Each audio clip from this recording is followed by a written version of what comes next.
Supreme court पर पूर्ण आस्था और विश्वास है और इस देश के अंदर सुप्रीम कोर्ट से कोई बड़ा नहीं हो सकता। और सुप्रीम कोर्ट ने के सामने कल एफआईआर करने की बात आई है और अभी यद्यप एफआईआर की कॉपी मेरे पास नहीं है, लेकिन एफआईआर हो ही गई होगी और उसमें मुझे कुछ गलत प्रतीत नहीं होता है।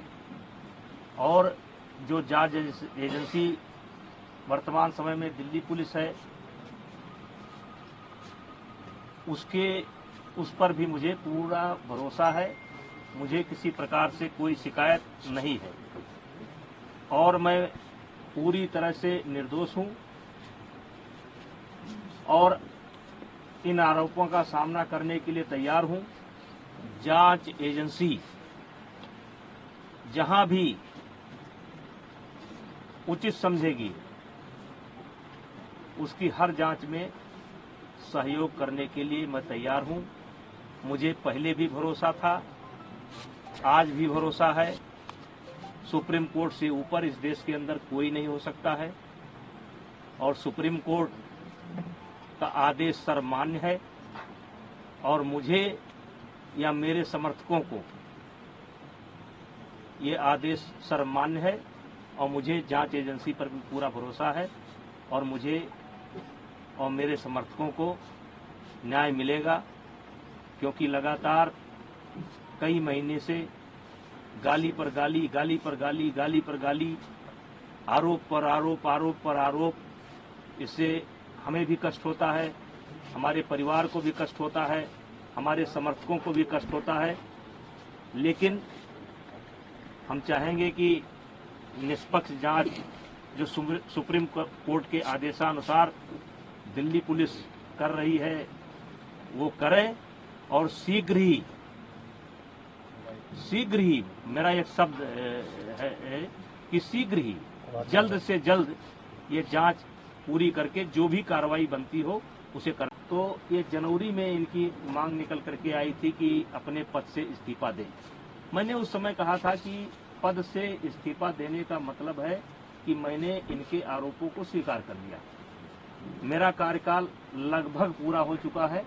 जब तक नई बॉडी नहीं बन जाती है और अभी सरकार ने आईओ की एक कमेटी गठित की है, 3 लोगों की कमेटी गठित की है, जिसमें एक कोई हाई कोर्ट का जज होगा या सुप्रीम कोर्ट का जज होगा। उनकी देखरेख में 45 दिनों के अंदर चुनाव संपन्न होना है। चुनाव संपन्न होते ही मेरा कार्यकाल स्वतः समाप्त हो जाएगा। इस्तीफा कोई इतनी बड़ी चीज नहीं है, लेकिन अपराधी बनकर नहीं, अपराधी बनकर के नहीं, मैं अपराधी नहीं हूँ। और इनकी डिमांड लगातार बदल रही है। अगर इनके बयान को आप सुनेंगे तो लगातार ये देखेंगे कि ये हर रोज एक नया मुद्दा लेकर के आ जाते हैं। इन्हीं के कहने पर जांच कमेटी बनी, इन्हीं के कहने पर एक व्यक्ति ऐसा है जिसको जांच कमेटी में शामिल नहीं होना चाहिए था, उसको भी सरकार ने शामिल किया। मुझे आपत्ति करनी चाहिए थी, मैंने कोई आपत्ति नहीं की। जांच कमेटी की रिपोर्ट लगातार इनके पास पहुंच रही थी। कौन कौन खिलाड़ी क्या क्या बोला, लगातार डे बाई डे इनके पास पहुंच रही थी। इनको जब आभास हो गया कि जांच कमेटी में कोई आरोप सिद्ध नहीं हो रहे हैं, तो इन्होंने कमेटी के सार्वजनिक होने का इंतजार भी नहीं किया और ये सुप्रीम कोर्ट चले गए और एक कोई नया मामला लेकर के भी गए हैं और सुप्रीम कोर्ट में नया मामला लेकर के गए हैं। और इन्होंने जिन बच्चों को पहले पेश किया है, कोई नाबालिग मैं नहीं जानता, एक ऐसा हवा में निकल करके आ रहा है कि उसमें से कोई नाबालिग है। तो मेरा सवाल यह है कि उसको जांच कमेटी के सामने क्यों नहीं पेश किया गया। मैंने एक ऑडियो दिया है जिसमें धरने पर बैठा हुआ एक खिलाड़ी किसी लड़की से कह रहा है कि किसी भी लड़की का इंतजाम कर दो, किसी भी तरीके से इंतजाम कर दो।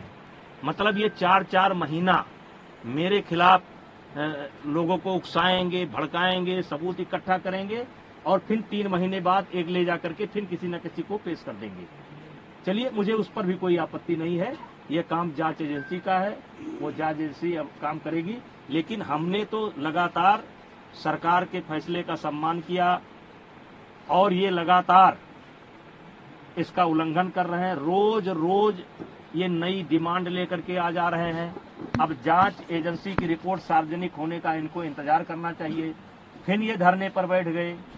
अब धरने पर बैठ गए, पहले इनकी मांग थी एफआईआर की जाए। चलिए भाई, इनकी मांग स्वीकार हो गई, अब एफआईआर हो गई। अब इनको चाहिए, अब कहते हैं कि जेल के अंदर होना चाहिए, सारे पदों से इस्तीफा देना चाहिए। तो ये जो मेरे पास, मैं लोकसभा का सदस्य हूँ, ये पद मुझे दिनेश फोगाट की कृपा से नहीं मिला है, हमारे क्षेत्र की जनता ने मुझे दे रखा है। और एक बार नहीं, 6 बार दे रखा है। 6 बार मुझको दिया, मेरी पत्नी को दिया, और उनको वो उनकी कृपा पर नहीं है। और कुश्ती संघ का अध्यक्ष पद भी उनकी कृपा पर नहीं है। मैं चुनाव लड़कर के जीता हूँ।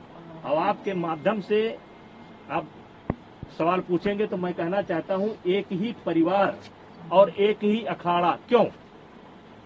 हरियाणा के अन्य खिलाड़ी क्यों नहीं? हिमाचल के, महाराष्ट्र के, मध्य प्रदेश के, केरला के, कर्नाटका के, तमिलनाडु के, बंगाल के, आसाम के, देश के अन्य प्रांतों के खिलाड़ी क्यों नहीं? 12 साल से लगातार इनके साथ यौन उत्पीड़न होता है, केवल इनके साथ। वो यौन उत्पीड़न देश के अन्य खिलाड़ियों के साथ क्यों नहीं? और ये जो है हमारी तारीफ करते थे। ये जो खिलाड़ी आज धरने पर बैठे हैं, ये अपने शादी में मुझे क्यों बुलाते थे? फिर जोड़े में होकर के मेरा फोटो क्यों लेते थे? मेरा आशीर्वाद क्यों लेते थे? लेकिन मैं एक संवैधानिक पद पर हूँ, मेरी एक बोलने की मर्यादा है, उस मर्यादा के तहत मैं बोल रहा हूँ। अब मामला सुप्रीम कोर्ट के पाले में है, दिल्ली पुलिस के पाले में है। जो भी निर्णय करेगी हम मुझे उसी इस साजिश के पीछे कौन लोग हैं? कौन सा उद्योगपति? देश के कुछ उद्योगपतियों का इसमें हाथ है, जिनको मुझसे कष्ट है, और कांग्रेस का हाथ है। सुन बोला था, और आज दिखाई पड़ गया कि किसका हाथ है। जब इनकी मांग मान ली गई, एफआईआर दर्ज की गई, जांच तरीके से कहिए कि कार्रवाई शुरू हो गई, तो तब आप क्यों नहीं जा रहे हैं? अब क्यों मोदी जी के खिलाफ बोल रहे हैं? अब क्यों खेल मंत्रालय के खिलाफ बोल रहे हैं? अब क्या जरूरत है? पप्पू यादव को बुलाने की क्या जरूरत है? केजरीवाल को बुलाने की क्या जरूरत है? वो कोई रिटायर गवर्नर है, क्या नाम उसका, सतपाल मलिक को बुलाने की क्या जरूरत है? प्रियंका गांधी जी को तथ्य मालूम नहीं है। जिस दिन प्रियंका गांधी जी को तथ्य मालूम होगा कि दीपेंद्र हुड्डा ने कहां ला करके मुझे फंसा दिया, उस दिन उनको मालूम पड़ेगा। ये जांच की रिपोर्ट आएगी, तब उनको मालूम पड़ेगा गलत जगह पर फंस गए। आज जो कांग्रेस की दुर्गति हो रही है ना, इसीलिए हो रही है। कभी वो सर्जिकल स्ट्राइक पर सवाल उठाएंगे, कभी एयर स्ट्राइक पर सवाल उठाएंगे, कभी कोरोना पर सवाल उठाएंगे। अब पूरा मामला पता नहीं क्या, जंतर मंतर पहुंच गए।